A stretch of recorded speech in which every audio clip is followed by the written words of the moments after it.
नमस्कार दोस्तों, मैं कुणाल आपका स्वागत करता हूं।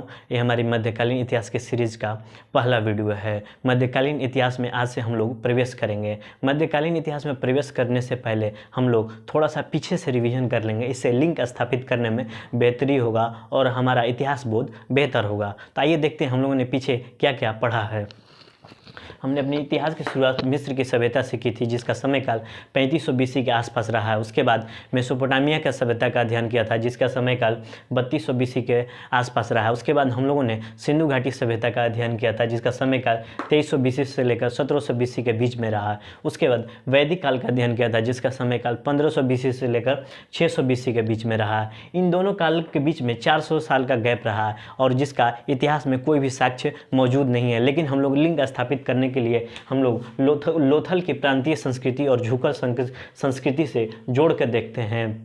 उसके बाद हम लोग पूरे मौर्य काल का अध्ययन किया था, जिसका समय 320 BC से पहले का रहा है। उसके बाद हम लोगों ने दो धर्म, बौद्ध और जैन धर्म का अध्ययन किया। उसके बाद हम लोग ने इतिहास की शुरुआत एक बड़े साम्राज्य के रूप में मौर्य काल से शुरुआत की, जिसका समय काल 320 BC से लेकर 184 BC के बीच में रहा। और दूसरा बड़ा साम्राज्य गुप्त काल के रूप में हमने अध्ययन किया, जिसका समय काल 320 AD से लेकर 500 AD के बीच में रहा। 500 AD के आसपास का जो भी रहा, तो ये BC रहा और AD रहा। इन दोनों कालों के बीच में बहुत सारे प्रांतीय और विदेशी शासकों ने शासन किया, क्योंकि इन दोनों कालों के बीच में कोई बड़ा साम्राज्य नहीं था। इसमें शक, हुण, कुषाण, शुंग और सातवाहनों का हमने अध्ययन किया था। उसके बाद हम लोगों ने संगम युग का अध्ययन किया था। उसके बाद हमारा इतिहास दक्षिण भारत में शिफ्ट करता है, जिसमें दक्षिण के भारत के राजवंश सातवाहन, पल्लव, चालुक्य, राष्ट्रकूट और पांड्या का अध्ययन किया था। उसके बाद फिर उत्तर भारत में हम लोग प्रवेश करते हैं, जिसमें वर्धन वंश का हम लोगों ने अध्ययन किया। उसके बाद गुप्त वंश के बाद जो भी उत्तर भारतीय शासक थे, जिसके अंतर्गत वर्धन वंश भी आता है, तथा प्रमुख राजपूत राज्यों का हमने अध्ययन किया था। और ये आगे चलकर 1192 में, यानी कि मोहम्मद गोरी और पृथ्वीराज चौहान के से युद्ध के बाद से उत्तर भारतीय राज्यों में भारतीय शासकों का शासन खत्म हो गया था। उसके बाद दक्षिण भारत में देखें तो चोल वंश के समापन के बाद, यानी 1310 AD के आसपास में भारतीय राजाओं का साम्राज्य खत्म हो गया। उसके बाद नटराज के प्रतिमा का हमने अध्ययन किया था। अब हम लोग इतिहास कालखंड में 1192 AD के आसपास उत्तर भारतीय राज्यों में तथा दक्षिण भारतीय राज्यों में 1310 AD के आसपास पहुंच चुके हैं। अब यहाँ से हम लोग अपने मध्यकालीन इतिहास की शुरुआत करेंगे, लेकिन थोड़ा सा पहले आकर देखेंगे कि भारत के बाहर कौन कौन सी शक्तियाँ विकसित हो रही थी, भारत के उत्तरी पश्चिमी भाग पर कौन कौन सी शक्तियाँ आक्रमण कर रही थी विदेशी शक्तियों के रूप में मध्यकाल के दौरान। तो थोड़ा सा उसका अध्ययन करेंगे, इससे लिंक स्थापित बेहतरी होगा। हम लोग अपने इतिहास की शुरुआत प्राचीन इतिहास से की थी, ठीक है। ये हमारा रोड मैप है, जो कि पूरे इतिहास को मैं कवर करूंगा, जिसमें प्राचीन इतिहास में हम लोगों ने देखा था कि यहाँ पर मैक्सिमम जो संस्कृतियाँ, कला और दर्शन विकसित हुए वो स्थानीय रहे हैं और भारतीय परंपरा के रहे हैं। जबकि मध्यकाल में देखेंगे कि एक नए धर्म, इस्लाम धर्म का राज्य स्थापित होता है मध्यकाल में भारत में। उसके बाद हम लोग विश्व इतिहास का अध्ययन करेंगे। उसके बाद आधुनिक इतिहास का अध्ययन करेंगे, जो कि ईसाई धर्मों के द्वारा स्थापित किया गया भारत में। तो ये रहा अपना रोड मैप, कैसे कैसे हम लोग इतिहास का अध्ययन करेंगे। पहले प्राचीन हम लोग कर चुके हैं, उसके बाद मध्यकालीन करेंगे, फिर उसके बाद विश्व इतिहास करेंगे, उसके बाद आधुनिक इतिहास करेंगे, क्योंकि आधुनिक इतिहास बहुत ज़्यादा व्यापक और महत्वपूर्ण है। इसलिए विश्व इतिहास को थोड़ा सा समझ लेंगे तो इसकी समझ बेहतर होगी। इसके बाद थोड़ा सा कला और संस्कृति वाला पार्ट भी कवर करेंगे। तो आइए हम लोग प्राचीन इतिहास के समापन के बाद हम लोग मध्यकालीन इतिहास की शुरुआत करते हैं अभी से, ठीक है।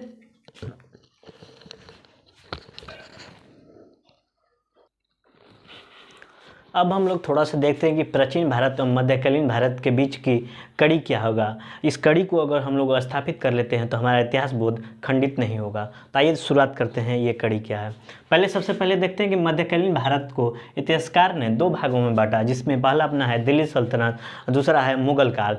दिल्ली सल्तनत का समय काल 1200 AD से लेकर 1500 AD के बीच में रहा। वहीं मुगल काल का समय काल 1500 AD से लेकर 1857 AD के बीच में रहा है। अभी हम लोग देखते हैं कि थोड़ा सा पीछे जाकर देखते हैं कड़ी को स्थापित करने के लिए कि ये जो भारत का उत्तर पश्चिम भाग है, ठीक है।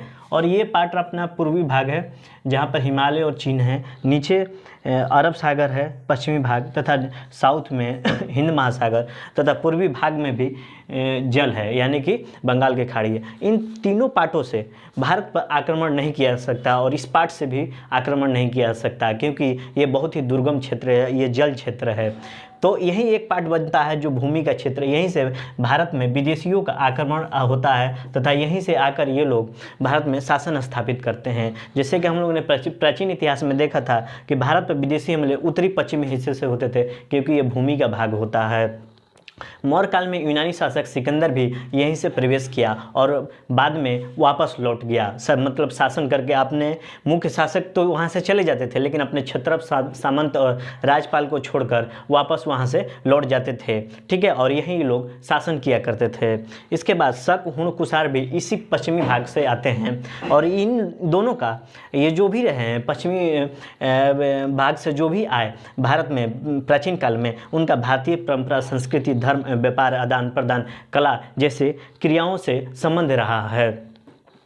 तो हम भी देखेंगे कि अभी जो मध्यकालीन इतिहास जो शुरू होता है, हमने बताया था कि मध्यकालीन इतिहास इस्लाम धर्म से संबंधित है। तो भारत में भी इस्लाम धर्म इसी पश्चिमी भाग से, उत्तरी पश्चिमी भाग से भारत में प्रवेश करता है। तो आइए देखते हैं कि भारत में इस्लाम धर्म उत्तर पश्चिमी भाग से कैसे प्रवेश करता है।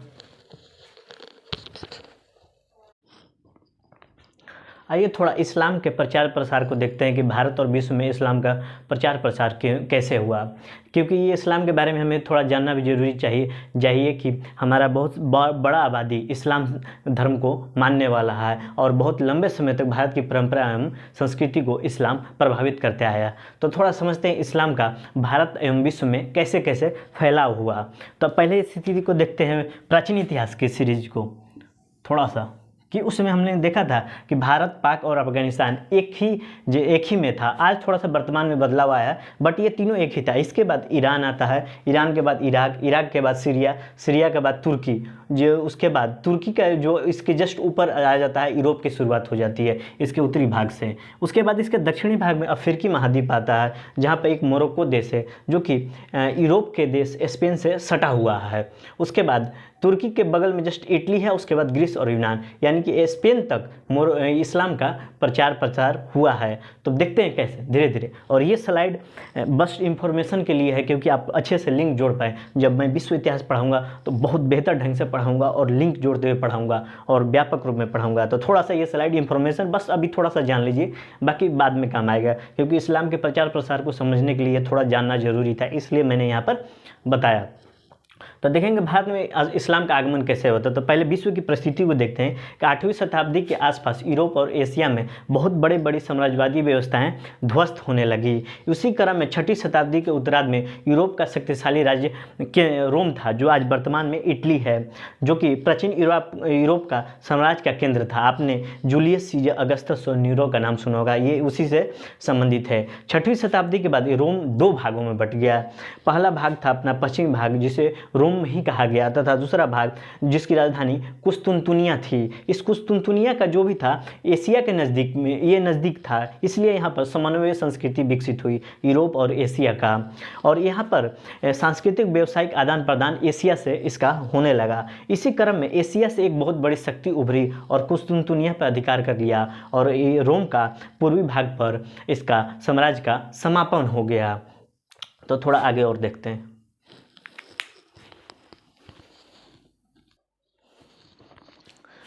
थोड़ा सा हम लोग इस्लाम धर्म के बारे में थोड़ा सा परिचय लेते हैं। इनके संस्थापक के रूप में हजरत मोहम्मद साहब थे, ये लोग थोड़ा ध्यान रखिएगा। और इनका जन्म 570 AD में मक्का में हुआ था। इनके पिता का नाम अब्दुल्ला और माता का नाम अमीना था। इसके बाद हम देखेंगे कि इनको ज्ञान की प्राप्ति 610 AD में हुआ, जो कि हीरा गुफा में हुआ था। ये लोग थोड़ा ध्यान रखिएगा। उसके बाद एक हिजरी संवत है, थोड़ा इंपॉर्टेंट है, जो कि एक तरह से इस्लामिक कैलेंडर माना जाता है, ठीक है, इसको थोड़ा ध्यान रखिएगा। ये जब 24 सितंबर 622 AD को मोहम्मद साहब मक्का से मदीना चले गए तो उसके याद में हिजरी संवत मनाया जाता है, जो कि इस्लामिक कैलेंडर है। और मक्का से मदीना जाकर वो इस्लाम धर्म का प्रचार प्रसार एवं शिक्षाएं दिए। थोड़ा सा ध्यान रखिएगा ये। उसके बाद इनका विवाह जो ये अपने मोहम्मद साहब हैं, इनकी पत्नी का नाम खदीजा था जो कि एक विधवा थी, तथा इनकी पुत्री का नाम फातिमा था। इसके बाद याद रखेंगे इनके दामाद का नाम अली था और इनकी मृत्यु 632 एडी में मदीना में हुआ था। ये भी थोड़ा महत्वपूर्ण है, याद कर लीजिएगा। और इस्लाम धर्म का पवित्र ग्रंथ कुरान है। और उसके बाद पैगंबर मोहम्मद के उत्तराधिकारी को खलीफा कहा गया, ये भी बहुत इंपॉर्टेंट है, ये थोड़ा ध्यान रखिएगा। और खलीफा जो कि पहले धार्मिक नेता हुआ करते थे, बाद में जाकर राजनीतिक नेता हो गए, और यानी कि दोनों मिलकर धार्मिक और राजनीतिक नेता दोनों ही खलीफा कहलाने लगे। और इसी खलीफा पद को लेकर आपस में विवाद हुआ और इस्लाम दो भागों में बट गया, शिया और सुन्नी। जैसे हम लोगों ने पीछे देखा था कि जैन धर्म दिगंबर और श्वेतांबर में विभाजित हुआ था, बौद्ध धर्म हीनयान महायान में विभाजित हुआ, उसी तरह इस्लाम धर्म शिया और सुन्नी में विभाजित हो गया खलीफा के पद के लेकर। इनका शिया धर्म में शिया वाले को मानना था कि इनका मानना था कि पैगंबर मोहम्मद के जो भी असली उत्तराधिकारी हैं इनके दामाद अली हैं, तथा सुन्नी मानते थे कि इनका मानना था कोई भी खलीफा के पद पर आ सकता है और धार्मिक कार्य कर सकता है। आगे चलकर हम लोग भी आधुनिक भारत में पढ़ेंगे 1924 एडी में मुस्तफ़ा कमाल पाशा खलीफा पद को ही समाप्त कर दिया। अब देखेंगे इस्लाम में प्रमुख शिक्षाएं क्या क्या थी। पहला था कि कलमा पढ़ना, फिर उसके बाद नमाज, दिन में 5 बार नमाज पढ़ना, रमज़ान रोज़ा रखना, उसके बाद कर में एक ज़कात कर आता है जो कि केवल इस्लाम धर्म के फॉलोअर को ही कर ये चुकाना पड़ता था। आगे चल के पढ़ेंगे जजिया जो कि गैर इस्लामिक व्यक्तियों पर लगता था। ये कर था आय का निश्चित हिस्सा जो भी था, एक आय का एक निश्चित रहता फिक्स अमाउंट कर के रूप में देना रहता है। फिर उसके बाद हज, जीवन में एक बार मदीना की यात्रा करना है। तो ये रहा इस्लाम का थोड़ा सा परिचयात्मक जानकारी, और थोड़ा देखते हैं।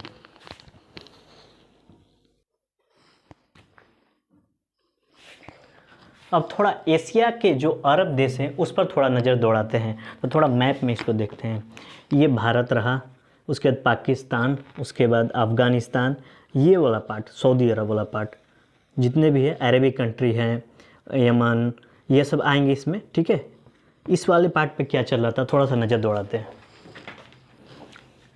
हमने इससे पहले थोड़ा सा इस्लाम का परिचय लिया था कि 622 एडी के आसपास, जो कि मक्का मदीना के आसपास सऊदी अरब में मोहम्मद साहब के नेतृत्व में एक नए धर्म का उदय हुआ जिसे हम लोग इस्लाम कहते हैं। और सऊदी अरब का बहुत सारा छोटा छोटा हिस्सा जो था कबीलों में बटा हुआ था, इसमें ताबुक, मक्का, मदीना, रियाद, असीर, नजरान, ये सब छोटे छोटे कबीलों में बटे हुए थे जो कि एक घुमंतु जीवन जिया करते थे तथा इनमें शिक्षा का अभाव था। जैसे ही मोहम्मद साहब ने ज्ञान की प्राप्त की, इनको एक छाते के नीचे लाया और एक नई प्रकाश, जिससे उनके जीवन में एक नया प्रकाश मिला। ये एक मुख्यतः एक रेगिस्तानी इलाका हुआ करता था। इस वजह से इन्होंने एक छाते के नीचे लाकर एक जीवन प्रणाली को, बेहतर जीवन प्रणाली को विकसित करने का एक रास्ता बताया। तो देखते हैं कि इस्लाम की शिक्षाओं में क्या क्या शामिल था और इस्लाम का धर्म की क्या क्या विशेषताएं थी। इस्लाम धर्म में जीवन प्रणाली, धर्म और ईश्वर की व्यवस्था की गई थी जिसे अल्लाह के नाम से भी जाना जाता है। उसके बाद इस्लाम धर्म में भाईचारा, शांति, मेल मिलाप और प्रेम पर आधारित धर्म स्थापित किया गया। उसके बाद इस्लाम में छोटे और बड़े का भेदभाव नहीं है, सभी लोग एक साथ बैठकर भोजन करेंगे और नमाज अता करेंगे। उसके बाद एक होकर रहने की बात कही गई और संगठन होने के कारण इस्लाम धर्म धीरे धीरे विकसित होता चला गया। और हमने देखा था कि यूरोप के स्पेन तक इस्लाम धर्म का प्रचार प्रसार हुआ था। जो मैंने पिछले स्लाइड में मैप के माध्यम से वो मैप बनाया था मैंने, कि अरब देश से उठकर इस्लाम यूरोप तक पहुंचा हुआ था और नीचे अफ्रीका तक भी पहुंचा हुआ था। उसके बाद इस धर्म में धीरे धीरे खलीफा पद विकसित हुआ, जो मैंने पिछले स्लाइड में बताया था। खलीफा एक धार्मिक पद था, बाद में एक राजनीतिक पद स्थापित हुआ। ये खलीफा जो थे, इनकी बात को जो भी इस्लाम धर्म के मानने वाले लोग ये खलीफा की बात माना करते थे। इसके बाद थोड़ा सा और देखते हैं।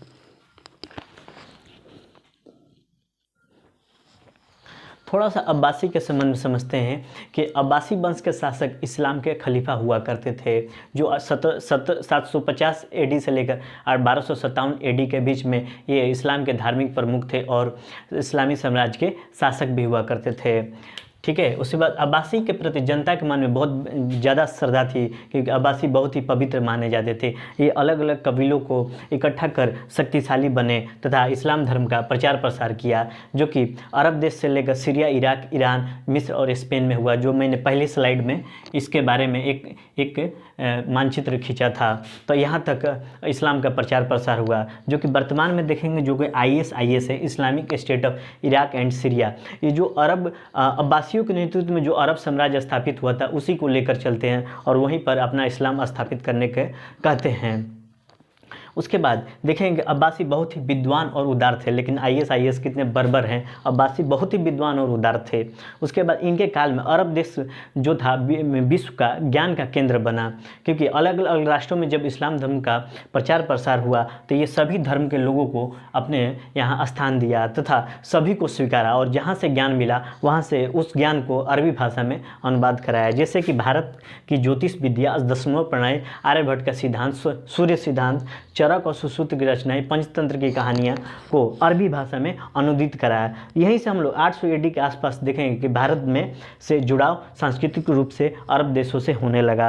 अब कल अगले लेक्चर में हम लोग देखेंगे कि भारत में अरबों का आक्रमण से भारत में इस्लाम का प्रवेश होता है। तो कल हम लोग देखेंगे कि सिंध पर जब आक्रमण होता है, जो सिंध के राजा दाहिर रहते हैं उस समय किसका आक्रमण होता है ये मैं कल बताऊँगा। ठीक है, तो आज भर के लिए इतना ही। आपके सहयोग के लिए धन्यवाद। नमस्कार, जय हिंद।